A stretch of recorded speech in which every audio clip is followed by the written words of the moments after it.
Olá a todos, o meu nome é João Diniz e sejam bem-vindos a mais um episódio do A Bola Não Mente, podcast sobre a NBA portuguesa. Comigo tenho ai, nesta sexta-feira, para fresquinha. Ricardo Brito Reis, Ricardo, como é que estás? Como é que estás, João Diniz? Eu estou ótimo. Gosto das sextas-feiras para nós. As sextas-feiras funcionam bem para mim. És um gajo que gosta de sexta.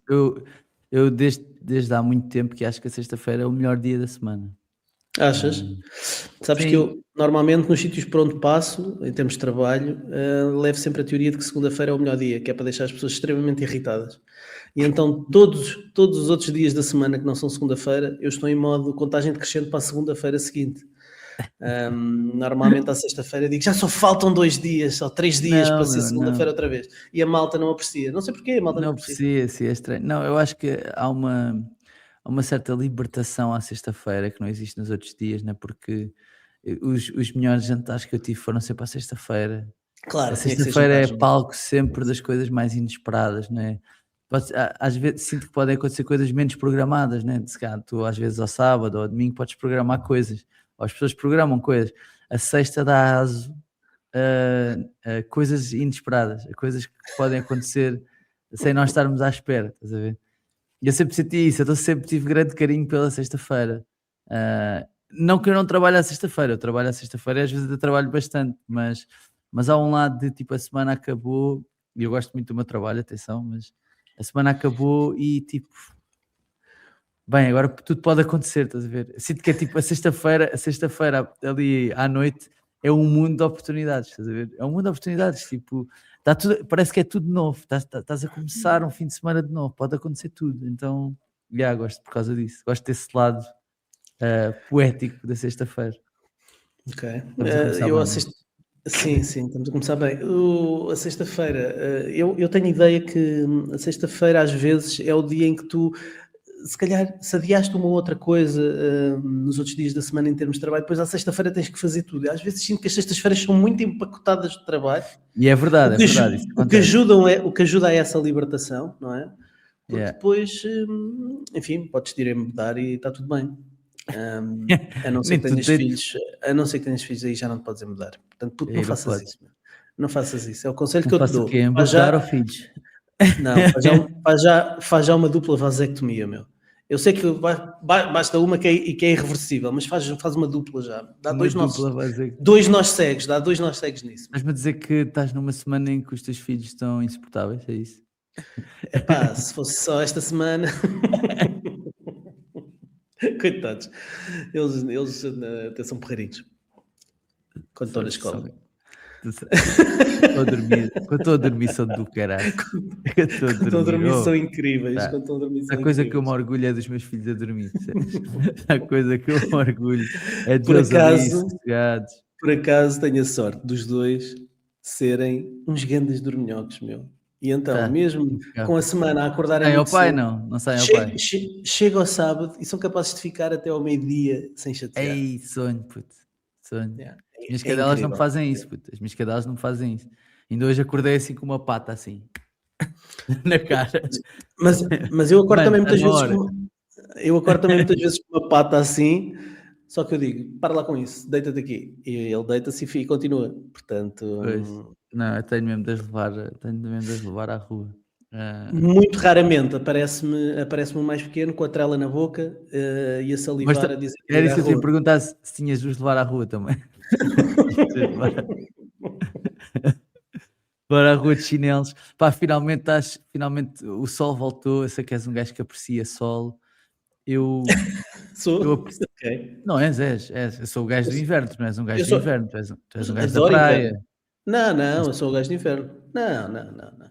Epá, tenho ligações ao Algarve, como sabes, mas eu sou um gajo, eu gosto do frio, eu gosto da roupa pesadona, eu gosto da lareira, eu gosto disso. Mas não gostas da chuva, meu. A chuva é merdoso, meu. Não me importa. Tu é que não gostas de chuva. Meu fogo, estás a gozar 2 meses a chover, puto. Tipo, isso é um horror. Eu não me importo. Eu estou bem com todas as estações. No inverno, mesmo no verão, se tiver muito calor, que é uma coisa que eu não aprecio, há sempre uma esplanada para beber uns copos e tal. Há sempre uma... Mas agora está a voltar, isto para dizer porquê? Agora está a voltar o bom tempo. está a voltar ao bom tempo e já posso ir passear as cadelas de manhã, tipo só de chinelo, estás a ver? Que era uma coisa que não podia fazer, não podia fazer. Então já estou a ficar confortável só com o chinelo, só com o chinelo. Mas passear o cão é um ritual que é partilhado por, várias pessoas no sítio onde eu vivo, ou seja, tu depois começas a conhecer um bocado a malta, não sei se sentes isto, é um bocado ao nível mais pequeno, né, quando tu vais buscar os teus putos ao infantário ou à escola, né, que depois conheces os pais todos. Ali é um bocadinho igual com os cães, não sei se sentes isso, então eu já pronto, no fundo já conheço algumas pessoas porque cruzamos, porque passeamos os cães à mesma hora. E há uma senhora, pá, que no outro dia, esta história não tem muita piada, mas pronto, vou contar na mesma. Que eu vejo-a sozinha a passar, e eu assim, então, está tudo bem, coisa. Então, Ela faz festa técnica, o que é que aconteceu? Pois, já morreu, pá. Pá, que é uma cena, é tramado, porque tu estás a fazer o mesmo percurso à mesma, simplesmente estás a fazer o percurso sem o cão, estás a ver? Sem o cão. Não pois. deixa de acontecer, tipo, não deixa de acontecer. Ah, mas, pá, yeah, não sei porque é que estou a divagar nisto, ou porque é que estamos a ir para este tão dark. Temos de falar Olha, rapidamente de comida. provavelmente, Fui ao Snob, puto. Olha, vamos vamos já falar falar do disso. Snob. Provavelmente está a entrar muito barulho de Está a cães entrar aqui. bué da Esquece. cães, está a entrar bué da cães Está a em rua. entrar. Queres Está a que eu entrar feche a ali. janela? Esqueci-me Não, de fechar não, a não. janela. É melhor fechar a janela, Ok. não? Então vai lá fechar Esqueci-me enquanto eu vou esqueci de fechar a dizendo. janela e aqui onde eu moro há uma cadela que vive aqui, anda sempre aqui na zona destas casas. Porquê? Porque teve uma ninhada e de repente, acho que a vizinhança aqui, antes de eu vir para cá viver, cada pessoa pegou num cachorrinho da ninhada e ficou com o cachorrinho da ninhada. Mas ninguém ficou com a mãe. Então a mãe vive na rua a ouvir os Ei, filhos e passa a noite toda a ganir, meu. Isto faz-me tanta confusão, meu. tens Tanta de ficar confusão. com ela. Os filhos estão todos Vais ter de dentro ficar das, com ela. estão todos Vais ter de dentro ficar das com ela. casas e ela passa a noite a ganir, o que é chato para a malta que está aqui a tentar descansar, porque passa a noite toda a ganir, mas pá, mas deve ser um sofrimento brutal. Eu por outro lado penso, eu muitas vezes não me importava de dormir ao relento se os meus filhos ficassem fechados dentro da casa de outras pessoas, ficava caladinho, eu não chateava ninguém. Vou fechar a Sim, janela enquanto pensas nesta estás ideia. a dizer que eu acho que ela não sabe a sorte que tem, não é? Isso no fundo estás a dizer. Bom, bora deixar pessoas com cães que faleceram enquanto o Ricardo fecha a janela. Só para dizer que fui ao Snob esta semana, o Snob, que é assim uma instituição lisboeta. O Ricardo que nunca comenta, ou raramente comenta, os meus conteúdos de comida no Instagram, Comenta mas até algumas ele foi vezes, comentar. Mas é comenta raro, é algumas raro. vezes para dizer, epá, tens-me dizer onde é que comeste isto que eu te quero lá ir também. Sim. Mas fui ao Snob, pá, o Snob, que era um bocado com o aspecto daquele pub inglês, não é? Mas de veludo, aqueles sofás de veludo, que agora está arranjado. E era assim um sítio icónico em Lisboa, ali na Rua do Século, um sítio que tinha imensos jornais Jornalistas. a funcionar e Aliás, jornalistas. era um ponto de Era um encontro para sítio jornalistas, não é? era um ponto de encontro de jornalistas, sempre foi conhecido por estar aberto até tarde e era um sítio onde as pessoas podiam comer até tarde. Isso ainda se mantém, ou seja, acho que a cozinha fecha só à 1 da manhã, mas eu lembro-me de ir ao Snob já bem tarde e de comer o bife tipo às 2 da manhã e coisas assim. Acho que aquilo estava aberto até às 4, acho que agora já não é assim.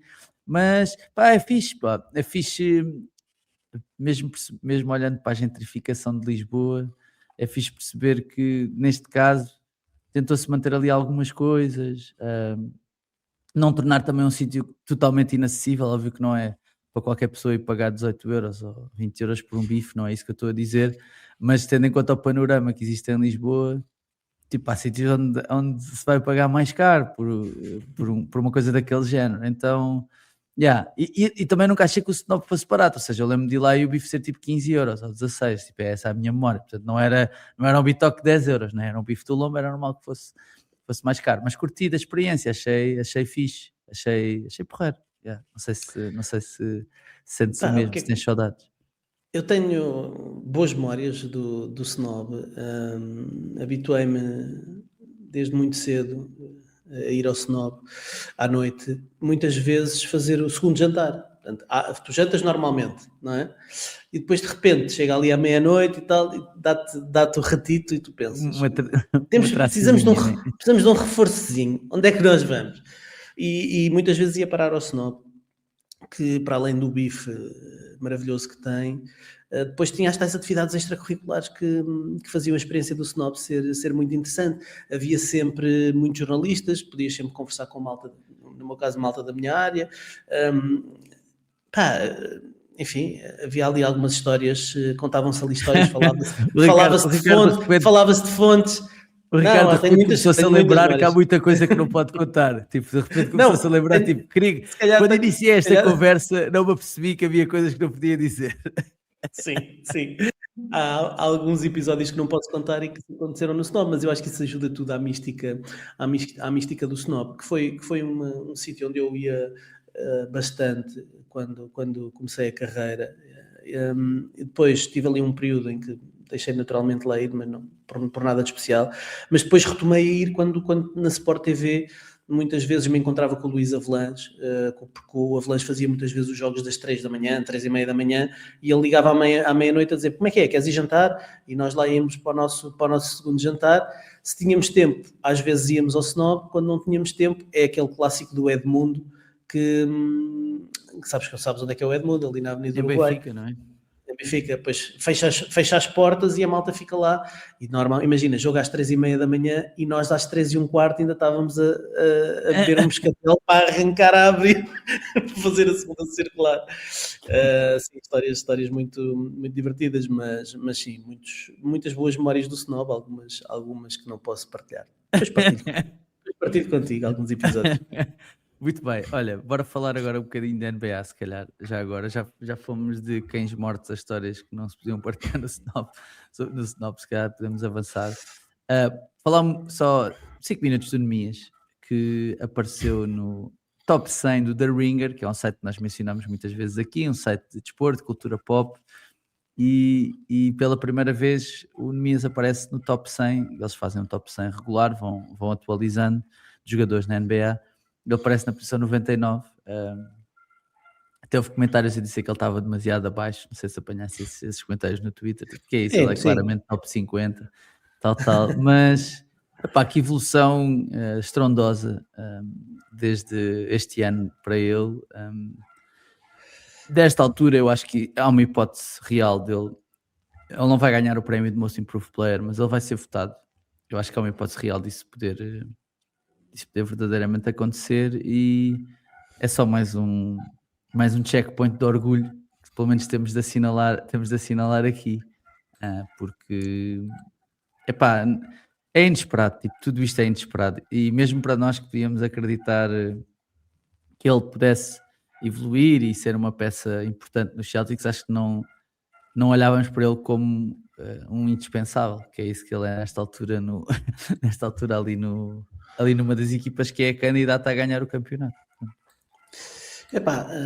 Pois, para já é incrível como todos os dias continuamos a ser surpreendidos, se calhar já não podemos dizer que somos surpreendidos, mas ficamos felizes com mais uma boa novidade em relação ao Nemias. Eu acho que é relevante que ele esteja a ser referenciado pela primeira vez no top 100 do The Ringer.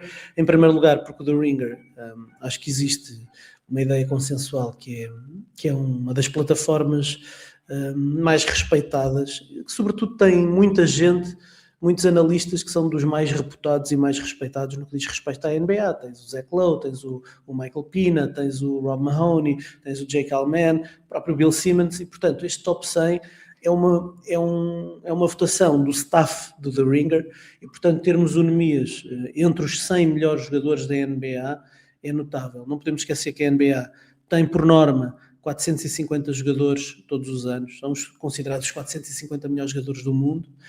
Este ano, com contratos two-way, com contratos de curta duração, por causa das lesões, já jogaram na NBA 570 jogadores, e o Nemias está no top 100.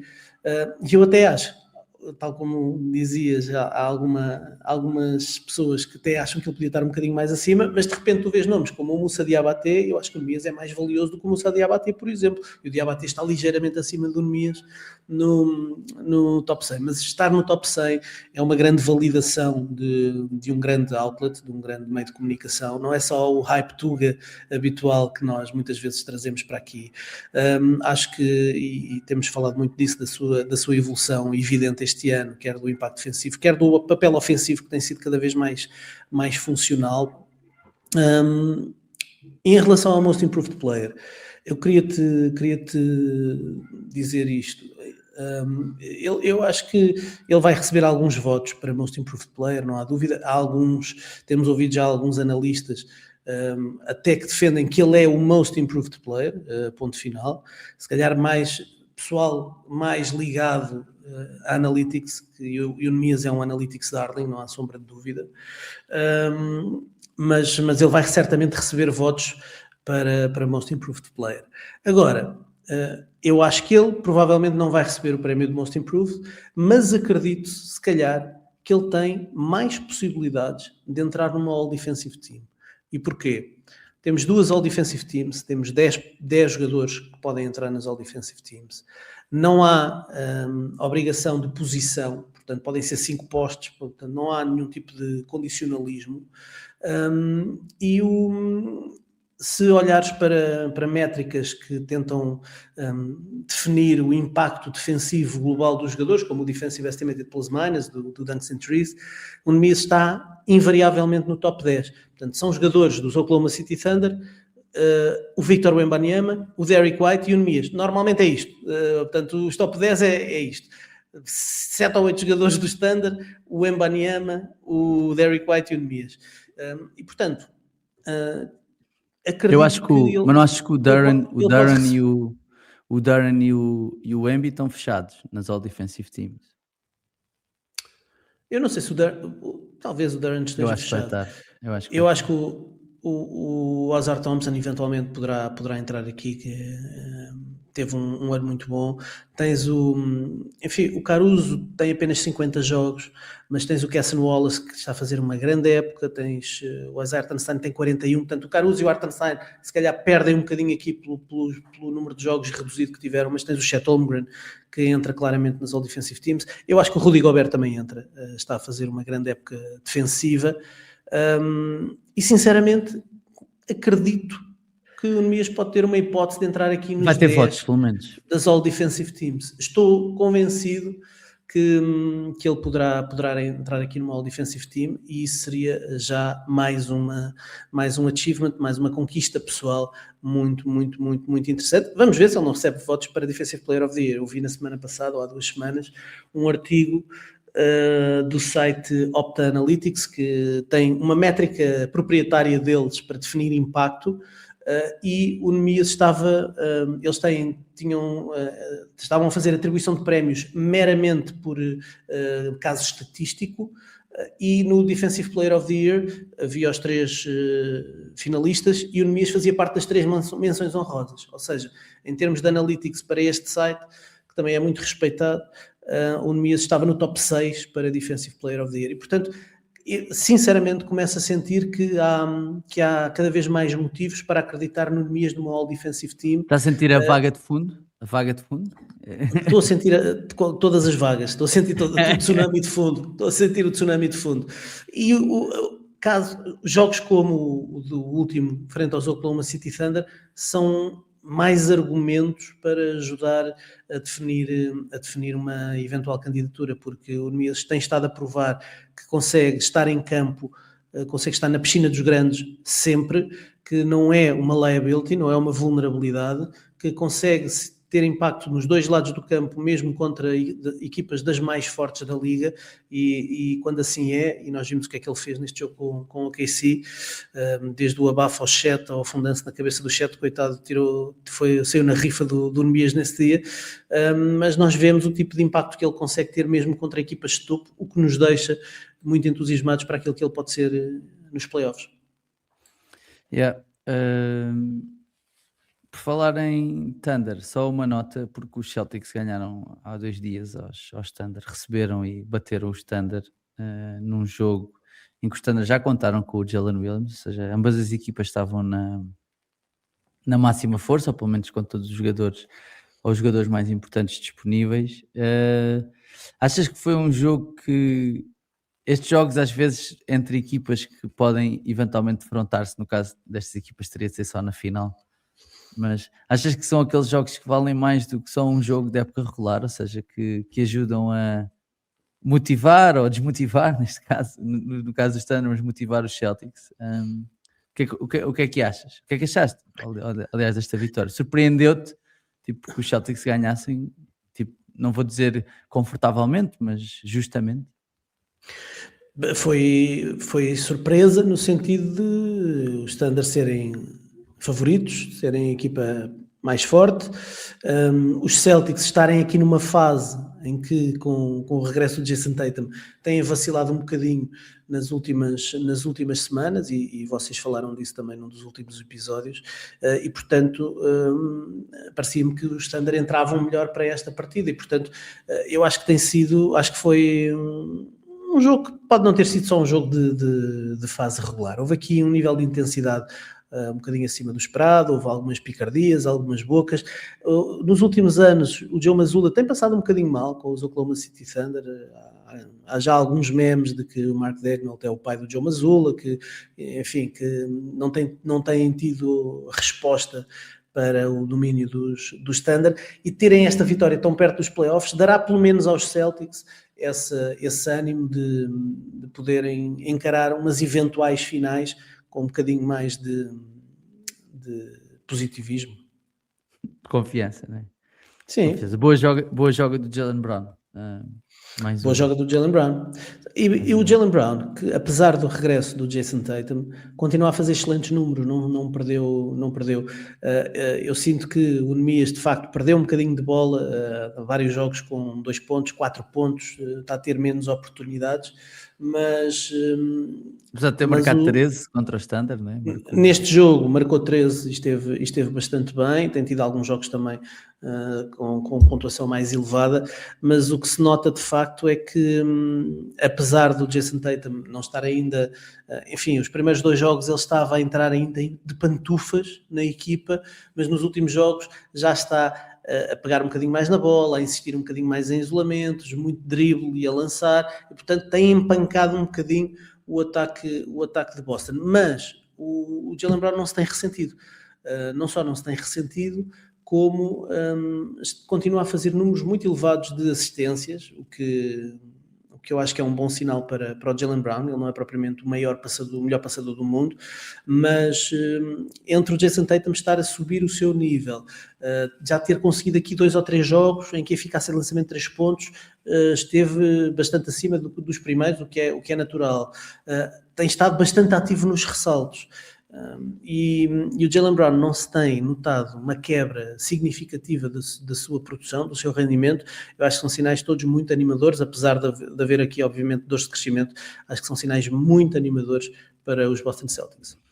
Muito bem, só uma passagenzinha já para outra conferência, porque só para comentar umas declarações do Victor Wembanyama, porque houve um artigo no The Athletic em que o jornalista, não me lembro agora do nome do jornalista que escreveu. Eu acho que é o Sam Amick, talvez. Talvez, mas basicamente estava no balneário dos Spurs, estava a falar com o Keldon Johnson, um dos candidatos a Sixth Man of the Year, depois de uma vitória frente aos Miami Heat, e o Keldon Johnson, para além de dizer que era o principal candidato ao 6º homem, disse que não percebia como é que o Wembanyama não era o claro favorito a ganhar o MVP. O Wembanyama chegou à conversa e corroborou das palavras do colega de equipa e disse que ele achava que sim, que ele é que devia ser o MVP, e deu razões, que a defesa era 50% do jogo, etc, etc. Depois foi questionado até na conferência de imprensa sobre isso e fez o double down e assumiu isso, mas sempre com grande presença de espírito, né? Tipo, ou seja... nunca sentes que aquilo seja meio delusional, não é? O que ele está a dizer, que seja tipo meio... é bem argumentado, não é? Ele tem bem argumentado, sim, bem argumentado, sim. Ora, os Spurs estão nesta altura 2 jogos atrás do Standard. O Standard, que tem um dos piores calendários da NBA até ao fim, vão ter de jogar ainda com Pistons, Knicks, 2 vezes com os Lakers, Nuggets, Suns e Clippers. Tudo isto vão ser jogos do Standard. Os Spurs com um calendário um bocadinho menos pesado, mas ainda assim 2 vezes com os Nuggets, uma com os Sixers, que já têm o Embiid e o Paul George de volta, uma com os Clippers e uma com os Lakers. O OKC tem o strength of schedule mais duro até ao final da temporada. O segundo, toda a o segundo. NBA. Eu vi há 2 dias e era o mais duro. É o segundo. Pronto, agora já passou o jogo de Boston. Já passou o jogo de Boston. Jazz. Sim. Ok. E por isso, existe a possibilidade, não sei o que é que vai acontecer agora com os resultados dos jogos, dos Spurs poderem acabar em primeiro. Não é uma possibilidade, não é uma coisa impossível de acontecer. E a minha pergunta é, se os San Antonio Spurs acabarem em primeiro lugar na Conferência Oeste, num ano em que os Thunder começaram a temporada de 24-1, já não me lembro bem, uma coisa assim, pensava-se que não ia perder um jogo, não sei o quê, e os Spurs têm sido, com alguma diferença, a melhor equipa da NBA desde janeiro. Não faz sentido voltarmos a repensar quem é que deveria ser o MVP da NBA se isto acontecer. Estou a perguntar.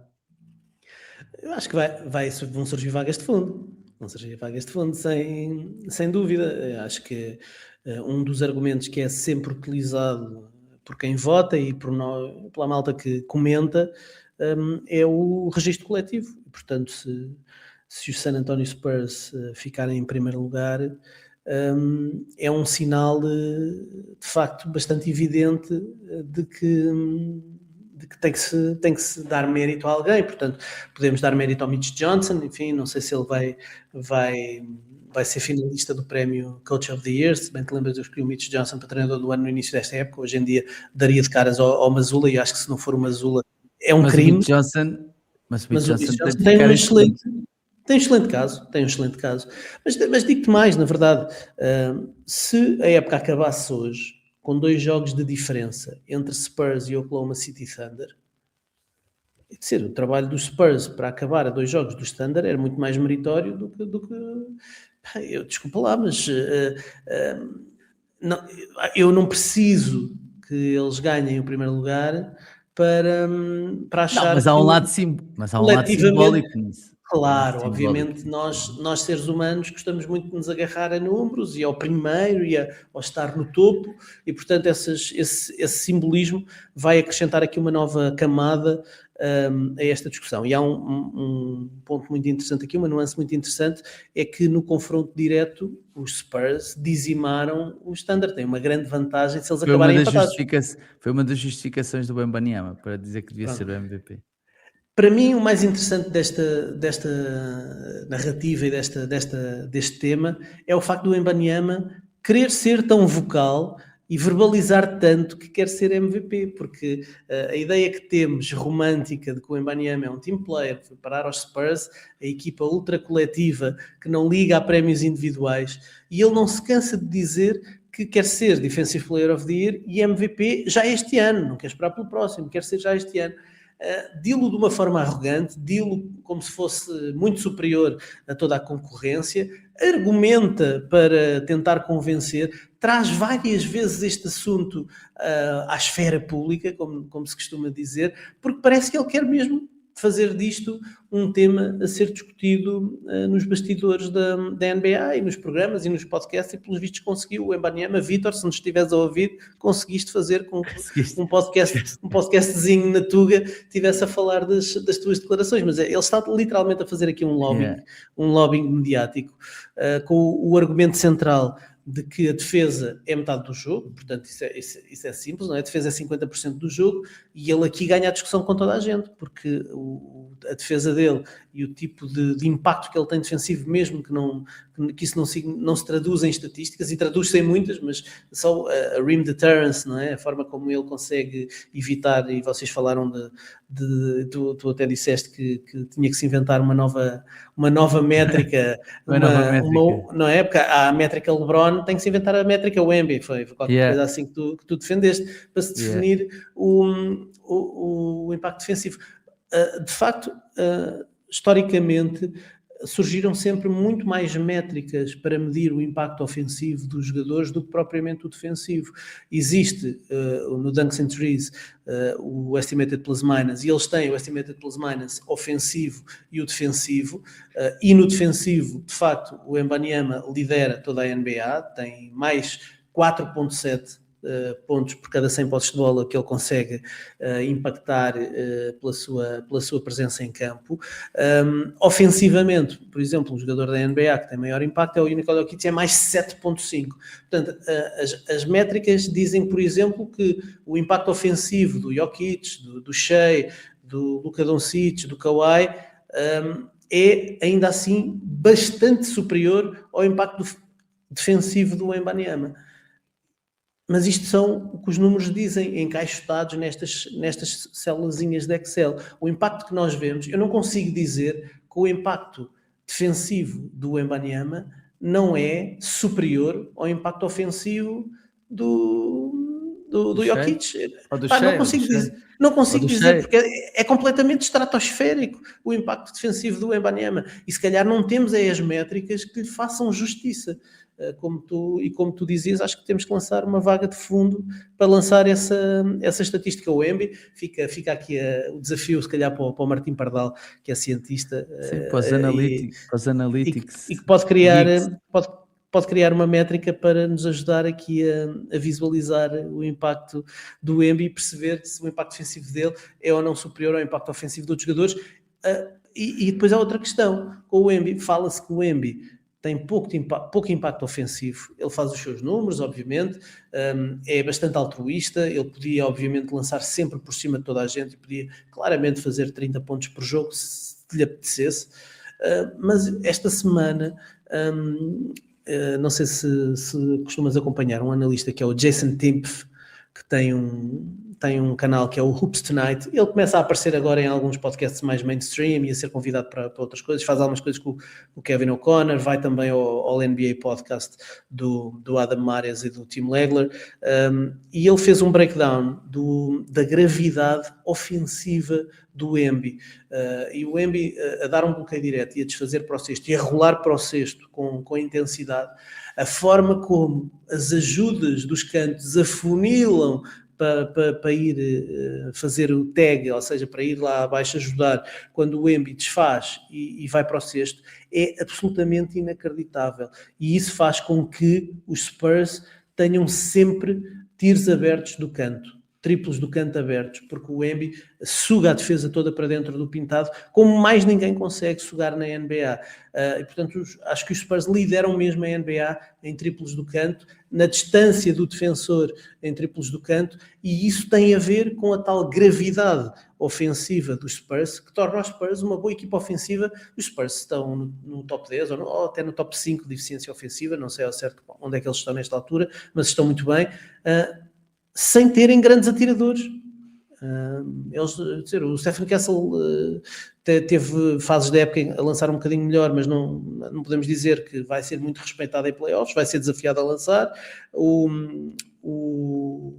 Dylan Harper, idem aspas, o quarto melhor ataque da NBA. Quarto melhor ataque da Liga, quer dizer, quarto melhor ataque da Liga. Sim, numa liga com tanto triplo, e eles que têm tantas dificuldades, se calhar, em espaçar o campo, estão a conseguir ter o quarto melhor ataque da Liga, e se calhar a gravidade do Victor Wembanyama não está a ser devidamente elogiada e notada, e se calhar ele tem um excelente caso para ser MVP, porque tu hoje em dia, se fores ver um jogo do Wembanyama com o Jokic, não te surpreendes se o Wembanyama for o melhor em campo. Se fores ver um jogo do Wembanyama contra o Shea, não te surpreendes se o Wembanyama for o melhor em campo. Não é surpreendente, portanto o impacto dele de facto é muito grande nos dois lados do campo, e eu acho que faz sentido continuarmos a ter esta discussão, mas também acho que será muito mais fácil ele aproximar-se de uma vitória se os Spurs chegarem ao primeiro lugar, mesmo que isso possa ser injusto. Acho que isso pode acontecer, claro que sim. Muito bem, vamos avançar. temos de ir à nossa rubrica apoiada pelos nossos amigos da Betano, que são as odds não mentem, porque como sabem este podcast é o apoio da Betano.pt, escolha do consumidor e marca 5 estrelas em apostas desportivas.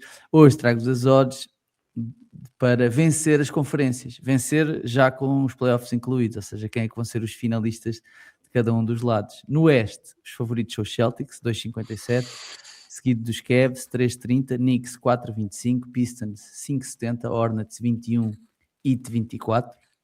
E no Oeste, favoritos são os Thunder, 1,70, Spurs, logo a seguir, 3,65, Nuggets, 5,40, Lakers, 10,75, Timberwolves, 16, Rockets, 21.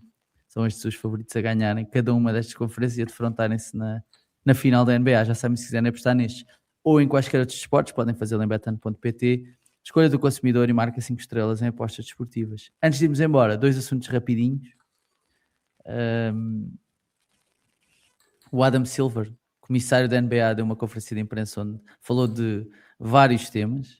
O principal foi o facto dos donos das equipas da NBA terem votado unanimemente a favor da expansão.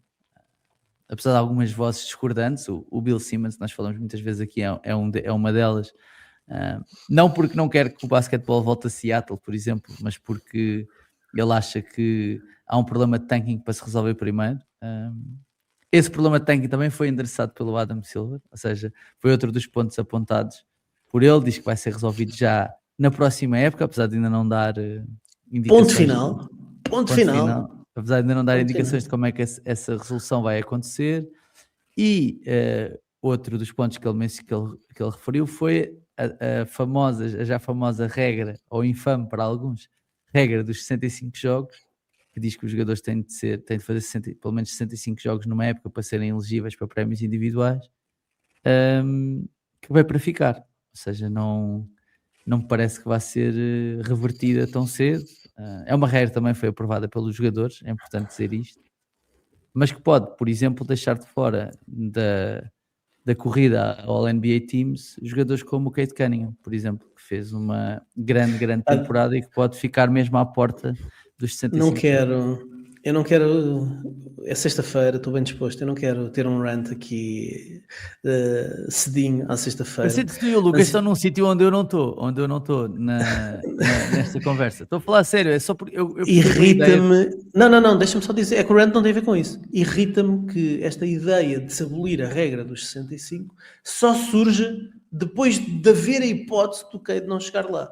Porque quando houve a hipótese do Jokic não chegar lá ou do Embiid não chegar lá, não se falou da porcaria da regra dos 65. Não é só não, se falou. Não é verdade. Não é verdade. Falou-se, quando foi o Jokic, falou-se. Fez-se logo as contas de quando é que ele precisava de voltar para... Mas defendeu-se, houve comunicados da Associação de Jogadores a dizer para abolir a regra? Não me lembro de ter havido. Não, isso não. Mas pronto, estas são as novidades. A outra novidade, não sei se queres comentar alguma destas coisas ou se podemos prosseguir. Posso dizer que fiquei com o pulgar atrás da orelha em relação ao tanking, porque a forma afirmativa como o Adam Silver disse, vamos acabar com o tanking, ou vamos endereçar isto, full stop, vamos acabar com o tanking, full stop, ponto final, foi um compromisso e colocou-se ali numa posição de lhe ser cobrado alguma coisa mais tarde. Portanto, vamos ver. Fala-se nos bastidores da NBA, pelo que temos ouvido, de poderem surgir não apenas pequenos ajustes, mas mudanças estruturais que podem Falou de incentivos, vir aí. Né? Falou de incentivos, enfim, eu espero que eles não venham com aquela porcaria daquela ideia do Tim Bontemps de a partir de meio da época se começar as vitórias contarem para isto, porque o tanking no início da época então vai ser nojento. Não está escrito. Enfim. Agora, não precisa dizer nada. Surpreendeu-me o facto de ele dizer que a regra dos 65 funciona. Isso é que me surpreendeu.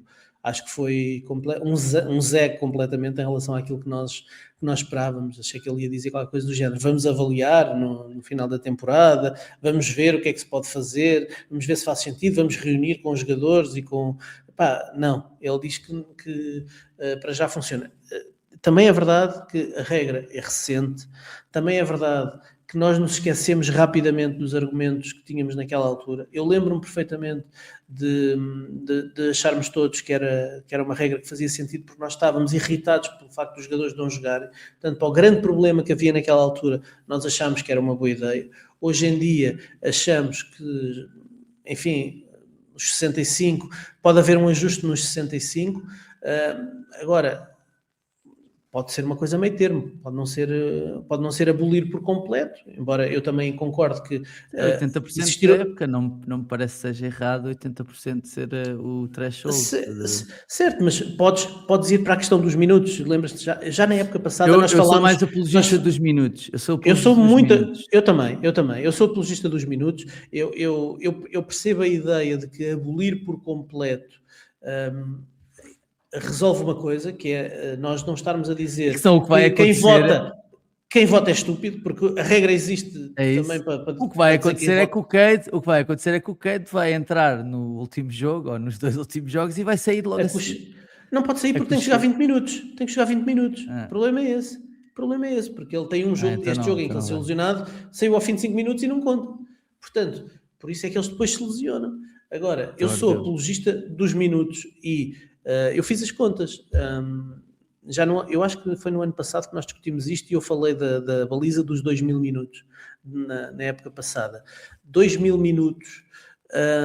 O Tyrese Maxey, que é o jogador da NBA com maior utilização, com maior número de minutos por jogo, está a jogar mais de 38 minutos por jogo, ele chegou aos 2.000 minutos no jogo 52.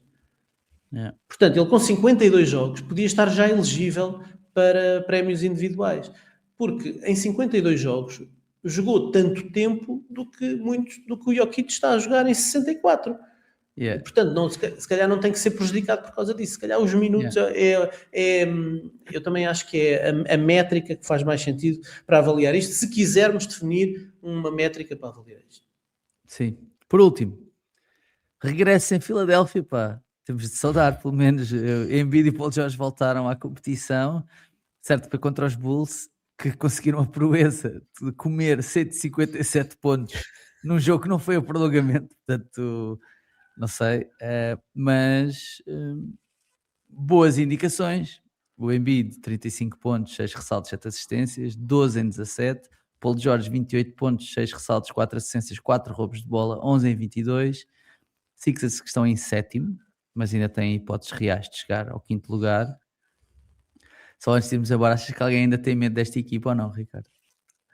Medo não, mas respeito sim, porque... Respeitinho, é muito bonito, não é? Sim, porque o chão desta equipa é o caos, absolutamente total. Mas se calhar o teto desta equipa é serem um possível contender, ou uma equipa bastante incómoda em playoffs. Dizer, o Embiid... Tem um bom treinador? Tem um bom treinador? A amostra... Tem um bom treinador com experiência de playoffs. A amostra não é relevante, a saúde não é confiável. Nós sabemos isso tudo em relação aos Philadelphia 76ers. Também sabemos que o Embiid se calhar não precisa de ser o go-to guy, mas mesmo assim se calhar consegue fazer 25, 30 pontos sendo ultra eficiente, fazendo as coisas a meio gás. O Paul George a descansar tanto tempo aparece aqui fresquinho e viu-se que ele teve até impacto nos dois lados do campo, para além de que traz a criação secundária, e levaram o VJ Edgecombe a um papel que se calhar ele não teria se tivesse toda a gente saudável, mas que o deixa agora muito confortável e num papel mais reduzido. Ele pode fazer esse papel e ter impacto, porque ele é um energy guy, mas se for obrigado em algum jogo a ter um papel um bocadinho mais importante, já está confortável em ter esse papel, e se calhar podem gerir um bocadinho o Tyrese Maxey, já que tem um bocadinho mais de talento. Portanto, este descanso adicional que eles deram ao Paul George, eu não sei se não foi o Daryl Morey que lhe meteu ali um comprimidinho debaixo da língua ou qualquer coisa e depois o obrigou a fazer xixi para aquilo acusar lá no antidoping. E também não sei se o Embiid não esteve a descansar saudável para agora aparecerem a 3 semanas dos playoffs, aquecerem um bocadinho e estarem prontos, não é? É que o gajo teve 28 minutos, ou o que é que foi? 35 pontos, tipo, epá, não sei quantos gajos na NBA conseguem fazer isso, estás a ver? Conseguem chegar e tipo tal, 3 em 3 triplos, não estou a dizer que vai acontecer sempre, nem sequer foi assim tantas vezes para a linha de lance livre. eu acho que mete algum respeito. Ou seja, concordo contigo. Não sei se alguém tem medo, mas não sei se estão felizes, né? Não sei se estão felizes de jogarem contra os Sixers. Não sei se há alguma equipa que esteja. Não, é mesmo estes gajos que nós queremos. Não sei. Eu acho que eles impõem respeito a muita gente. É claro que uma equipa destas com tantos problemas, se calhar não consegue montar uma defesa competente, coletiva, que nos playoffs não tenha aqui pontos a serem explorados. Mas estão frescos, pá. Mas Estão frescos. estão fresquinhos, podem marcar 150 pontos a qualquer equipa. Epá, e de repente teres um jogo do Embiid de 40 pontos. No jogo a seguir tens o México que marca 50. E se calhar já espetaste 0-2 aos Boston Celtics na segunda ronda dos playoffs, né? Ninguém sabe o que é que pode acontecer. É isso. Ricardo, muito obrigado por mais este bocadinho a falarmos de basquetebol e não só. Malta, já sabem que podem e devem ouvir e subscrever o podcast, deixar estrelas e críticas no iTunes e também no Spotify, seguir-nos no Twitter, no Instagram, no TikTok, subscreverem o nosso canal de YouTube e ativarem o sininho, ou lá o que é, e também tornarem-se patronos do A Bola Não Mente em patreon.com/A Bola Não Mente, sem til, porque não há pontuação nos endereços online. Obrigado por este bocado, Ricardo. Bom fim de semana, boa sexta-feira. Fico muito feliz que tenhas aguentado 45 minutos e 59 segundos sem fazer referência ao facto do Giannis Antetokounmpo querer jogar e os Milwaukee Bucks não quererem, porque sei que por dentro estás muito feliz que numa altura em que se fala de tanking e toda a gente parece que aceita facilmente que as equipas encostem os jogadores, sei que estás muito feliz que o Giannis esteja a forçar para jogar, porque é isso que nós precisamos, é que as crianças que pagam bilhetes tenham oportunidades de ver as estrelas e os seus ídolos, e o Giannis está a fazer por isso. Ricardo, a única coisa que eu posso dizer sobre isso, é que no final do dia, tudo isto, São... sabes o que é tudo isto, não sabes? É só isso. É só isso. São steps to success, percebes? Se calhar são steps para Las Vegas. Pois, não sei. Mas, epá, não sei. Olha, Não sei, eu não sei bem o que é que dizer. Eu acho a situação super disfuncional, não compreendo, ou seja, compreendo a posição dos Bucks na medida em que querem defender um ativo. Tenho alguma dificuldade em perceber a dificuldade do Giannis dizer peremptoriamente que se quer ir embora. Parece uma coisa meio lebronesca, tipo passivo-agressiva, tipo... Pá, não acho que seja... Não sei se é a melhor forma, mas também não sei se ele tem hipóteses de pressionar sem ser através da imprensa, porque se calhar já pressionou tudo o que podia lá dentro, estás a ver? Portanto, sou sensível a isso. Não... A única forma que tem que pressionar é através da imprensa, mas gosto de ver malta, sobretudo americanos, que ficam escandalizados com o tanking, com as decisões do tanking, de repente a criticarem o Giannis que diz que quer jogar e a dizerem que os Bucks estão a proteger os ativos e que querem encostá-lo porque isso vai ajudá-los a ter uma melhor pique, quando o homem quer jogar e enfim, é o que é. Para terminarmos numa nota mais positiva, Seattle Supersonics, gostavas de ver o Kevin Durant acabar em Seattle? Claro, meu, isso é alguma questão, claro que sim, meu, claro que sim, nem sequer há dúvidas. Tu viste que o Gary Payton dos Golden State Warriors, aparentemente, por acaso não fui validar se isto é verdade ou não, ir para lá, mas aparentemente, se Seattle for aprovado, vai pedir uma troca, se ainda tiver contrato, vai pedir uma troca para ir para Seattle. Para jogar na equipa do pai, quando o pai jogou, sim, faz sentido. Bom, malta, bom fim de semana, fiquem bem. Grande abraço.